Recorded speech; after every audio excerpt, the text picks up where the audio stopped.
contra Estados Unidos. Y por eso yo les había dicho que íbamos a tener a uno de los personajes que es mayor experto en el mundo de las inversiones de tecnología. Él se llama Dan Ives, que es el director general y analista senior de investigación de renta variable en el sector tecnológico del fondo de inversión Wedbush. Es una de las personas que más, por ejemplo, consulta a Bloomberg y que muchos le creen sobre sus análisis sobre el mercado. Y por eso hoy creo que es inmejorable para tenerlo sobre este lunes negro que estamos teniendo en las bolsas del mundo.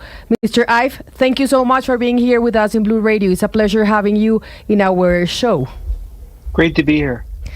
Mr. Ives, I wanted to ask you the first question, y la primera pregunta que le voy a hacer tiene que ver es, ¿por qué si Wall Street sabía que esto iba a pasar con Donald Trump? Porque Donald Trump en campaña anunció que iba a poner aranceles, porque igual lo terminaron apoyando.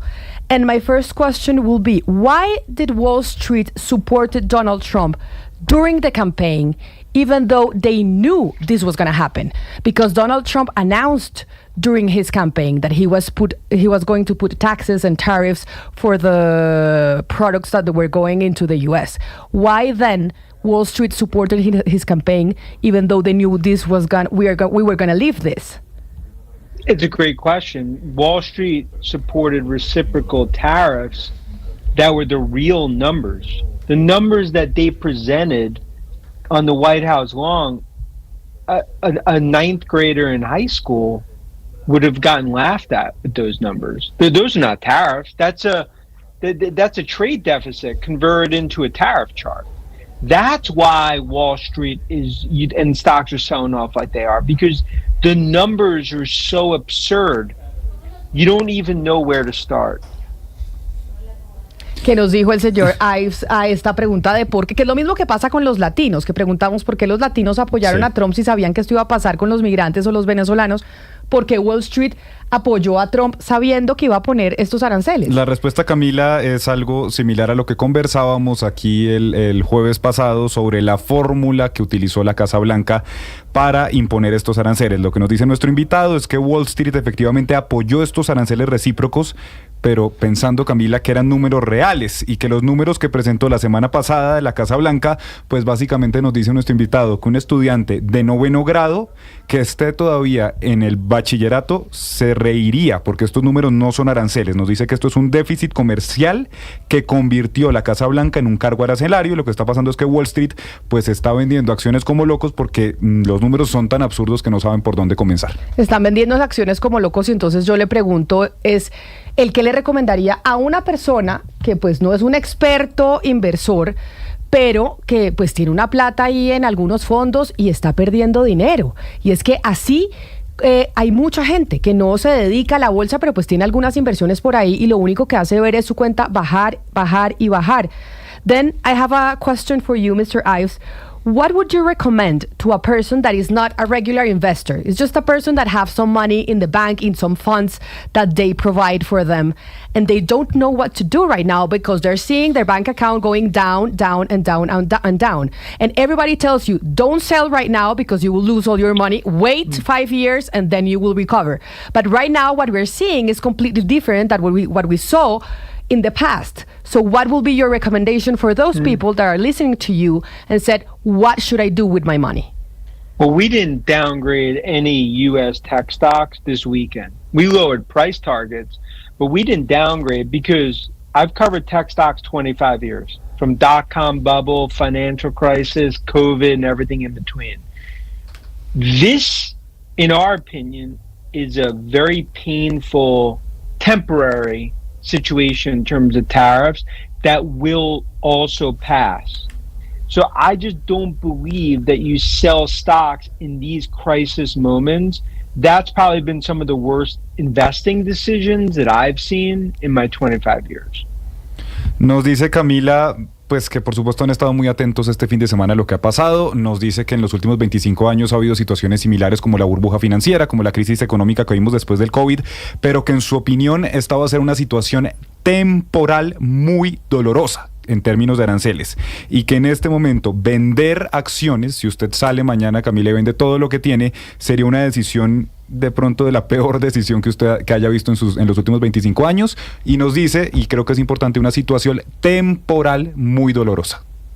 Yo quisiera preguntarle, que es la pregunta del millón, a nuestro invitado, si él cree que Estados Unidos camina hacia una recesión. Mr. Ive, do you believe that the United States walk to a recession? I mean, I believe if these tariffs actually go into effect and they stay for a few weeks, a recession is guaranteed. It's not, I don't even think it's a debate. I think the question is, if they stay for a month, 2 months, I mean, that would be, I'd view it as an economic Armageddon in terms of what it would do to U.S. tech. And that's why this really is something that needs to get done sooner rather than later when it comes to negotiations. Usted le preguntaba a Gonzalo que si con estos aranceles Estados Unidos está caminando y se dirige hacia una recesión. Nos responde nuestro invitado que si estos aranceles realmente entran en vigor, recordemos que hay unos aranceles, sobre todo los recíprocos a los países como China, la Unión Europea, entran en vigor a partir del 9 de abril, es decir, dentro de 2 días. Nos dice que si estos aranceles realmente comienzan a regir y se mantienen durante algunas semanas, básicamente está garantizada una recesión. Y dice que esto ni siquiera cree que sea un debate, que la pregunta es más bien si esto se mantiene durante un mes, durante 2 meses, están vigentes estos aranceles, pues realmente qué empezaría a pasar en Estados Unidos en materia de impuestos, y que por eso es urgente que más temprano que tarde pues comiencen las negociaciones. Yo le quiero preguntar si más allá de los métodos pues caóticos y extraños de Trump, si le da la razón en algo en las críticas al gobierno chino, si está de acuerdo con él en las cosas que Trump propone con la relación comercial con China. My question is, beyond President Trump's chaotic methods, do you think that he has legitimate criticism of China? Are you agree, for example, with anything about the relation with China, perhaps the exchange rate manipulation or non-tariff barriers? Look, there are clearly, in terms of intellectual property stolen and other things around currency, that China, the criticism, there is some legitimacy. But to literally burn the U.S. economy, that ultimately depends on China, because of this and some trade negotiation, this will go down as the worst policy mistake in the U.S. in over 100 years. Nos responde nuestro invitado, Sebastián. Usted le pregunta que si de alguna manera le ve alguna razón o le da la razón a Donald Trump y a su gobierno en algunas críticas al gobierno chino. Nos responde Dan Ives, nuestro invitado, que claramente en algunos términos de propiedad intelectual y otras cosas en torno a la moneda china hay cierta legitimidad en las críticas y en los comentarios del gobierno Trump, pero nos dice que literalmente quemar la economía estadounidense, que en última instancia termina dependiendo de la economía china, y pues debido a esto podría pasar esta negociación comercial como el peor error de política en los últimos 100 años en la historia de los Estados Unidos. Pero entonces, ¿qué es lo que están pensando en el gobierno norteamericano? ¿Qué está pensando Donald Trump y sus asesores? ¿El qué cree que ellos están viendo para tomar esta decisión? Then, Mr. Ives, what are they thinking? What are President Donald Trump and his advisors thinking about doing this? Because probably they have a plan, and you just said this might be a huge mistake in 100 years of economic policy in the U.S. But for sure, they have a different opinion. So what is their plan, the plan that they have? Their plan goes against every economic theory ever in the world. Tariffs, the only person that pays is the consumers. I mean, from Milton Friedman to, and you could go back, over 100 years. And I think they're ultimately obsessed with trade deficit, obsessed with the concept that China's ripping us off. Yet the reality is that our economy, our U.S. tech infrastructure depends on China, depends on Taiwan. If you built an iPhone in the U.S., it will cost $3,000. If you build it in China, it costs $1,000. And this is going to go down as the worst policy mistake in over 100 years.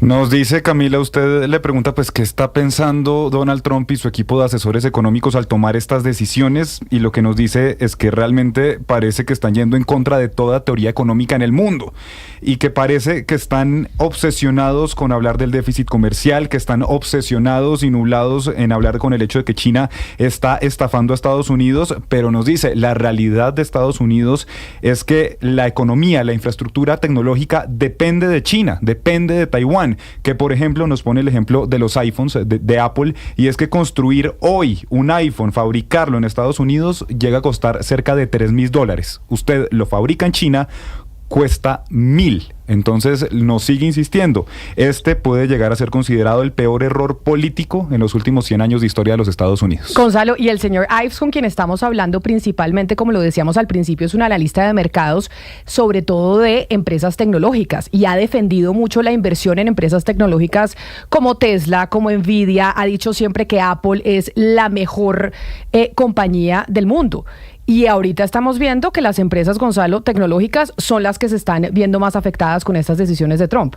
Sí, justamente Scott Bessent, de quien hablábamos muy temprano, decía que el problema de las tecnológicas y de Wall Street no es por el tema de los aranceles, sino por la cantidad de gente que está vendiendo las acciones.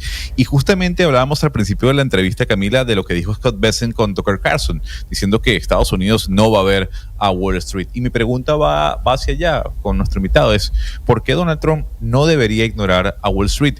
Dan, Scott Bessent says that we'll now see Wall Street.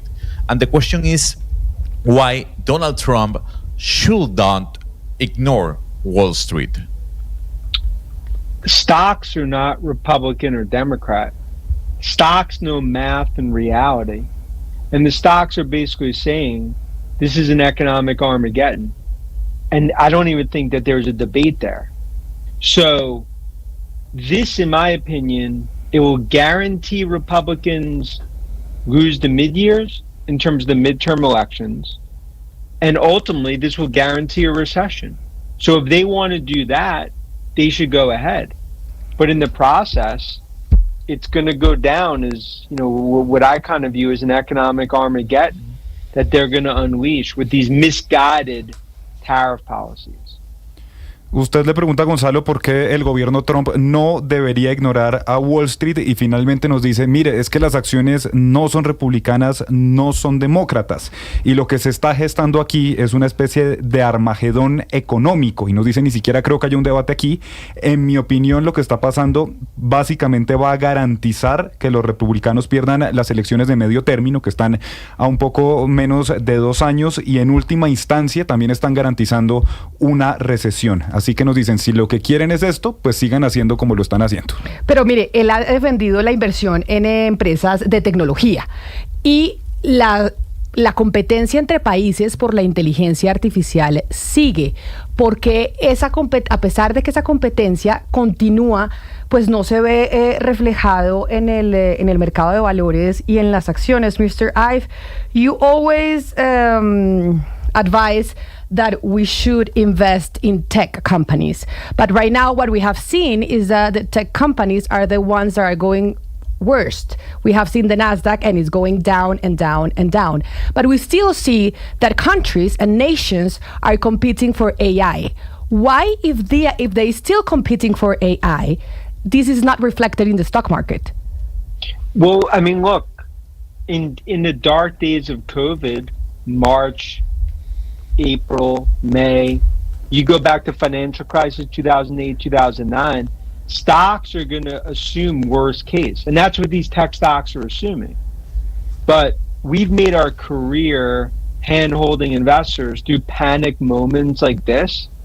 And our view is U.S. tech stocks at these valuations are starting to bake in worst case type of assumptions. And that's why we're not downgrading NVIDIA, Apple, Microsoft, Tesla, and others. And that continues to sort of be the line of thinking, you know, as we get into the other side of this dark chapter. Nos dice Camila, usted le preguntaba, pues, ¿qué pasa con las empresas tecnológicas? Que de hecho nuestro invitado pues siempre ha recomendado la inversión en este tipo de empresas y vuelve a hacer referencia a los días más duros de la pandemia por el COVID-19, marzo, abril, mayo del 2020. También se refiere a la crisis financiera de 2008-2009 en Estados Unidos. Y lo que nos dice es que las acciones y los mercados de valores siempre tienden a asumir el peor de los casos. Y que en momentos de pánico como este, lo que hacen es, digamos, asumir que va a pasar lo peor y que en este momento pues lo que pasa es que en este tipo de posiciones no se degrada necesariamente a las empresas de tecnología como Apple, como Microsoft, y que entrando en este capítulo oscuro, de cierta manera las empresas tecnológicas no necesariamente asumen el peor de los casos. Él está siendo muy pesimista, pero quizás sería interesante preguntarle si al final del túnel no ve un escenario en el que Estados Unidos, China y Europa se sienten a negociar unas nuevas reglas y unas reglas que resulten mejores que las vigentes. You are being very pessimistic. Don't you think that at the end of this chaos there could be a scenario in which China, US and Europe maybe they get sit down and then maybe will negotiate a new rules in the commercial world, don't you think? Look, and it's a great question. The reality is that the U.S. labor structure, manufacturing, engineering, it is not built to have the supply chain in the U.S. It sounds great from a politician perspective, but I believe like you could definitely get to some sort of new negotiation world order, if you want to call it. But the reality is that Trump is essentially trying to play with fire here and essentially torch the U.S. economy while trying to negotiate. And there's going to be millions and millions and millions of people hurt by this misguided policy. Usted le preguntaba a Sebastián si de alguna manera, y viéndolo desde un lado optimista, puede haber de pronto un escenario donde China, la Unión Europea, Estados Unidos se sienten y negocien nuevas reglas de juego. Lo que nos dice es que realmente la estructura laboral, la estructura de ingeniería, de manufactura de Estados Unidos no está diseñada teniendo la cadena de suministro en Estados Unidos. Nos dice, esto suena muy bien, suena muy chévere desde una perspectiva política, pero definitivamente llegar a un nuevo orden mundial, por así decirlo, es muy difícil y la realidad es que Trump está jugando con fuego, está poniendo en juego la economía de millones de estadounidenses mientras intenta hacer y tener algún tipo de negociación, y lo cierto es que va a haber millones y millones de personas que van a salir afectados y van a salir heridos por este tipo de política equivocada. Y mientras Trump juega con fuego, la gran pregunta, que yo no sé si él no la pueda contestar, es si pues tienen noción de qué es lo que pueda hacer China con esto que está proponiendo Donald Trump. Mr. Ives, I don't know if you can do this forecast, because this is a policy forecast. In Wall Street, how do you see China might respond to these policies that Trump is putting on the table? What do you think China is going to do? Are they going to fight until the end? Because that will be the worst case scenario, that they cannot sit down and negotiate, and just China saying, do you want a commercial war? Here we are, and we're going to fight like you want. Look, China's stock market was down 12% today. Alibaba down 20%. I mean, the point is like China's going to get hurt by this too. I believe they're going to willing to negotiate, but it comes down to what deal could be on the table that Trump would take.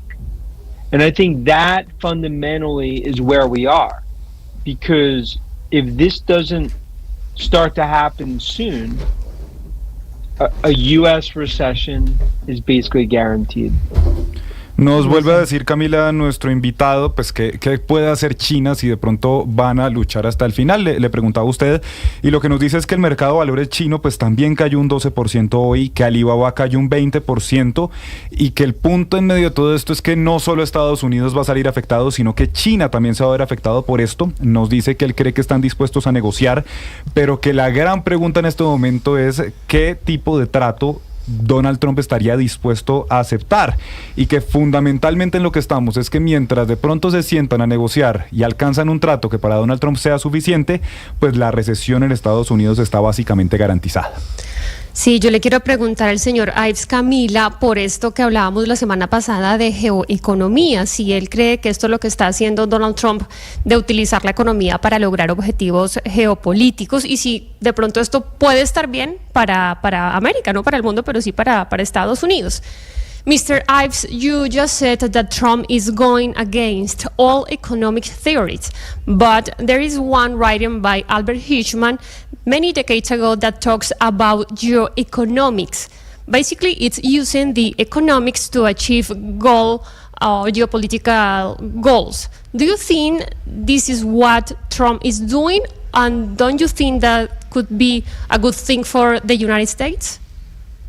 Well, look, this would be like burning a house down, and then at the end, you have a steak that's well done and you could cook it. It would be a disaster of epic proportions that he's doing this, and it's going to his legacy will go down as the worst policy mistake in the century.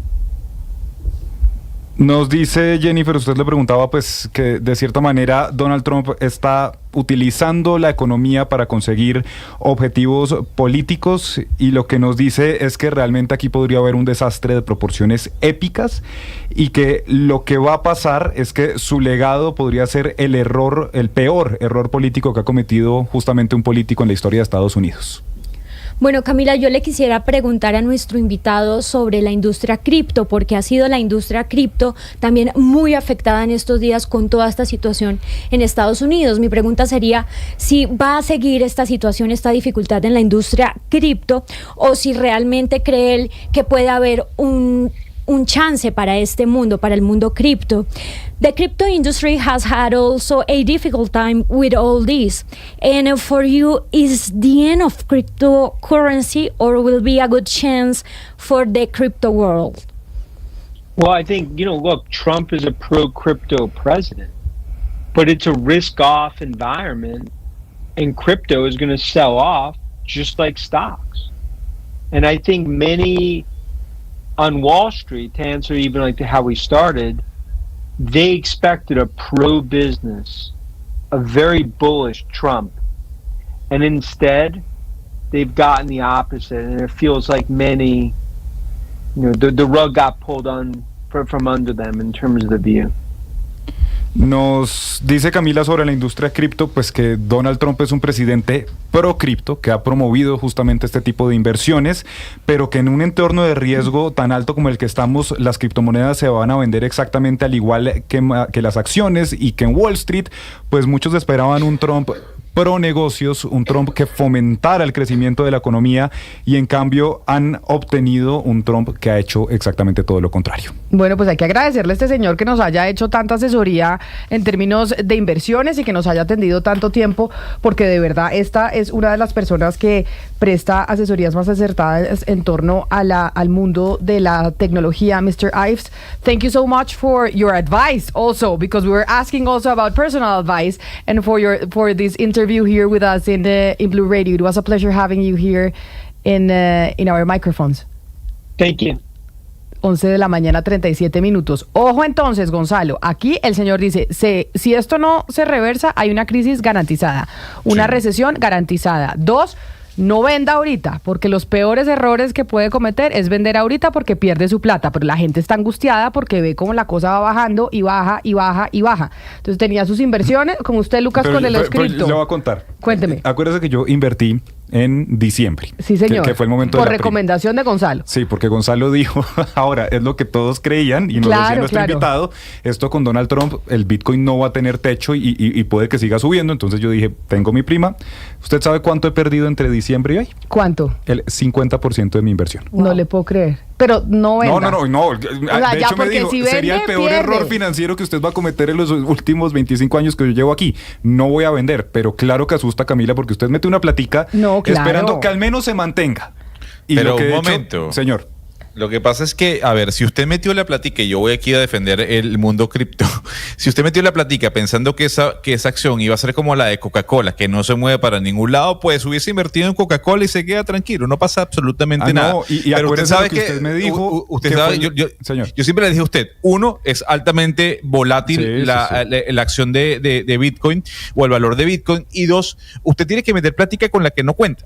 O sea, esa plática está dispuesta a perderla. Usted, eso me lo dijo, invierta la plata que usted esté dispuesto a perder. Y justamente por eso invertí la prima, que finalmente es una plata adicional que hay muchas maneras de utilizarla, pero que digamos no es el sueldo con el que uno cuenta día a día. Entonces yo por eso la metí en eso, pero pues nunca me imaginé que el desastre fuera a ser de tales proporciones, pero bueno. Y él lo que dice es que Wall Street apoyó a Trump, porque recordemos que es que Wall Street apoyó a Trump en la campaña, igual que los venezolanos, igual que los latinos, y que uno dice, pero ellos sabían que esto iba a pasar. Y él lo que responde es, mire, sabíamos que queríamos pues hacer un tema de aranceles que fuera pues equitativo entre las partes, pero pues es que esta fórmula que sacaron nadie entiende de dónde se la sacaron, debajo del sombrero. De noveno de bachillerato se reiría, claro, con lo que salieron. Pero a esto le falta tiempo, es decir, y todo cambia muy rápido y todo es muy delirante en que hay una noticia y todo cambia para bien y todo cambia para mal. Yo creo que es difícil hacer conclusiones definitivas en este momento, más allá del delirio, de las cosas delirantes que Trump plantee. Pero por ejemplo esta mañana pasó algo que yo no sé si alguna vez había pasado en la historia de las bolsas, y es, salió una noticia que CNBC, que creo Gonzalo se especializa en economía, que el principal asesor económico de Donald Trump había dicho que se iban a suspender todos los aranceles por 90 días, salvo los de China. ¿Qué hizo el mercado, que abrió con pérdidas gigantescas? Se puso verde en 20 minutos.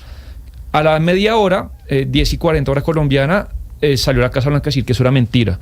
Otra vez todo en rojo. Entonces, claro, el ánimo es de que se espera que esta situación es inviable y que Europa le hizo un guiño a Estados Unidos, Taiwán le hizo un super guiño a Estados Unidos diciéndole que va a poner arancel cero, y si esto de pronto se desemboca en una buena negociación pronto, claro, pero fíjese lo que él le respondió frente a eso, y es si esto va a poder tener, que es lo que piensan los seguidores de Trump. Oiga, de pronto el tipo tiene razón, está apostándosela al todo por el todo, y aquí lo que va a fortalecer es a los norteamericanos.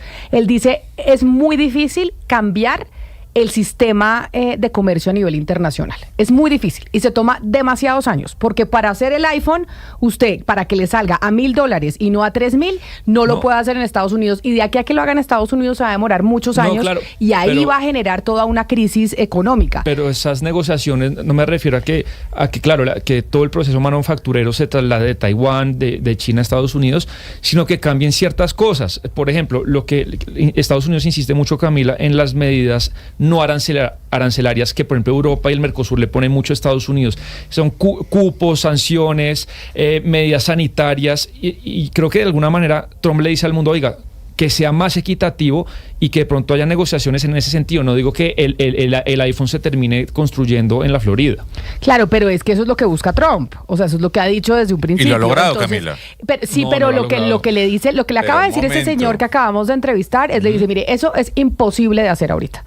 Cambiar el comercio internacional es muy difícil. Eso de que este tipo esté, como dicen los gringos, reshaping el mercado mundial, esto no va a pasar, porque falta mucho, y si él quiere hacer eso, está jugando con fuego, y lo que va a hacer es traer una recesión garantizada. Dice, si esto se mantiene, se viene la recesión en Estados Unidos. Y si se viene la recesión en Estados Unidos, pues se nos viene aquí también. No, pero a ver, yo estoy de acuerdo con eso en el tema de lo que está buscando Donald Trump, y seguramente entra la teoría de que Donald Trump lo que está buscando es una recesión para luego levantar la economía, como algunos economistas han mencionado. Pero Camila, Sebastián, usted dice que no, pero ver a Ursula von der Leyen el día de hoy diciendo, bueno, podemos nosotros ceder en eliminar el arancel a algunos bienes y productos, pues es una victoria para Trump, pírrica, pero lo es. Lo mismo pasa con Taiwán y con Vietnam. Me están diciendo, sentémonos a negociar entonces. No, es una señal, pero calificarlo. Claro. Yo creo que todo es tan incierto que ahorita sacar conclusiones para un lado o para el otro definitivas, porque mañana sale otra noticia y usted qué me va a venir a decir. Entonces, claro. Pero ¿por qué no lo habían eliminado antes? O sea, ¿por qué Ursula von der Leyen no le había dicho antes a Donald Trump, vamos a eliminar ese arancel, por ejemplo? Claro, lo que Trump pretende, y ayer anunciaron, no sé si sea cierto, que ya 50 países por debajo de la mesa les dicen que están dispuestos a negociar, y es lo que él quiere. pero yo creo que decir a esas alturas que le va a salir bien o le está saliendo bien es muy difícil, todo es muy incierto y digamos... o sea, usted está como, miedo... no, se lo digo de verdad, no es por decirle nada mal, usted está como los presentadores de Fox News. El otro día me puse a ver Fox News, no, en serio, y dicen, no, hay que darle tiempo al presidente, o sea, no, que esto esté en rojo y nos estemos yendo a la debacle en las bolsas, hay que darle tiempo, y eso es lo que, este es el discurso que se está viendo en Fox News generalizado, y es, hay que esperar porque de pronto al tipo le sale bien la cosa. El desenlace me parece que es difícil de ser categórico ahorita, Lina. Pues no, en el sentido de lo que estaba diciendo Camila, es que El Tiempo hizo un análisis muy detallado de esto y les quería compartir una parte que para mí resume un poco toda esta situación, y decían, aún así, si algunos productores ubicados en el extranjero pues decidieran abrir plantas en territorio norteamericano, nada sucederá de la noche a la mañana, sino que el proceso tomará años. En el entretanto, la gente pagará más que en la caja registradora cada vez que haga una compra, y eso reducirá el ingreso disponible. Y ahí traen un término pues que va muy en la línea de lo que nos decía nuestro invitado de la recesión. La combinación de ambos factores ha hecho que resucite el término estanflación, que es la combinación de estancamiento con inflación. Exactamente, y que además decía Jennifer, nuestro invitado, que esto le va a garantizar, que se lo hemos preguntado a varios invitados que hemos tenido sobre el tema, pues que va a perder las elecciones de mitad de término los republicanos. O sea, los republicanos, pues si esto les sale mal, es lo que dijo este señor. Pues el invitado que tuvimos hoy lo dio por hecho. Lo dio por hecho. Dijo, estos tipos van a perder las elecciones de mitad de término, y ahí muchos consideran se acabó el gobierno porque le bloquean todo en el Congreso. La recesión, que el invitado que habíamos tenido la semana pasada decía, sí, o de pronto va a empezar a crecer al 0.5% de la economía, que para muchos sería una recesión, sobre todo porque el nivel de empleo no se puede mantener. Claro. Pero nuestro invitado de hoy decía, es un hecho que si estos aranceles entran en vigor, Estados Unidos va a entrar en recesión. Si entran en vigor y afecta directamente a los consumidores, es decir, a los ciudadanos. Si al ciudadano le toca en el bolsillo, pues obviamente va a tomar una decisión drástica a nivel político y electoral. Vamos a ver cómo le va. Pues la apuesta de Trump es bastante ambiciosa. Todavía yo creo que no la logramos encajar, Camila, como tratamos de buscar invitados que nos digan para dónde va Estados Unidos, qué hay detrás de esa estrategia, y creo que no es muy claro. Pero yo le quería, me quedó una pregunta de lo que usted estaba diciendo, de bueno, si queremos que nos produzcan un iPhone en $1,000 y no en 3,000, pues lo tiene que hacer fuera, y si no, pues cuando se hace en Estados Unidos va a costar más. Y me pregunto yo, Camila, si la fuente del poder económico en Estados Unidos es la producción o es más bien el tema financiero, y yo creo que va por ahí. Yo no sé si Trump esté tan interesado en generar esta producción dentro del país. Él está moviendo bolsas, mercados y todas estas acciones y demás, porque yo creo que ahí radica el poder de los Estados Unidos, todo en torno al dólar. Entonces creo que es una pregunta que hay que hacerse para tratar de comprender qué es lo que está haciendo Donald Trump con estas estrategias que, como digo, no logramos todavía encajar fuera de Estados Unidos. Pues es que todos los invitados que hemos tenido dicen que no entienden, que pues Trump y sus asesores están yendo de todas las reglas económicas que se conocen hasta el momento. Todos dicen esto va en contra de todos los principios económicos que se han estudiado desde Milton Friedman. Ahí citó a Friedman con el trino de Elon Musk, entre otros. Sí, pero a ver, yo creo que la gente está de acuerdo en que este escenario es inviable, y más con lo que acaba de anunciar de 50% adicional. Digamos, mundialmente es inviable esas reglas de juego, Camila. Entonces yo sí creo que esto se desemboca inevitablemente que se sienten a hablar pues los dueños del mundo, que son Europa, China y Estados Unidos. Es que es inevitable que se sienten en el momento a negociar. Pero yo le decía eso, y acuérdese que el viernes, antes de terminar con lo de TikTok, Donald Trump había moderado el tono y había dicho, estoy dispuesto a trabajar de buena fe con China, entiendo que estén molestos con los aranceles, pero si China ya tenía un 20%, el miércoles pasado le subieron 34 adicional y vamos en 54%. Donald Trump dice, si no retiran el 34 recíproco que anunciaron, el arancel, Camila, llegaría al 104%. Eso no va a pasar, digamos, la economía mundial no va a funcionar 10 años pero así. Es que yo lo veo muy benévolo con Donald Trump y sus medidas, Sebastián. O sea, lo veo ahí dándole, como por eso le decía, como dándole mucho espera y diciendo, ay, vamos a ver esto, vamos a ver. Es que lo que está, o sea, mejor dicho, a la gente no podemos hacer interpretaciones sobre lo que dice Trump o lo que no dice. Es que de pronto, no, el señor está diciendo, estas son las tarifas, punto. Entonces, basado en lo que dice, en eso es lo que no puede hacer análisis, porque no podemos hacer análisis en lo que él de pronto está pensando que va a hacer y cómo está jugando. Acá yo veo dos vertientes de posibles cosas. Una, asumir que Trump está loco y que el tipo está fuera de sus cabales y ya. Yo quisiera pensar que detrás hay un plan. Pero eso es lo que le hemos preguntado, y nadie sabe cuál es ese plan que hay. Bueno, yo tiendo a pensar que me parece imposible que esto sea sencillamente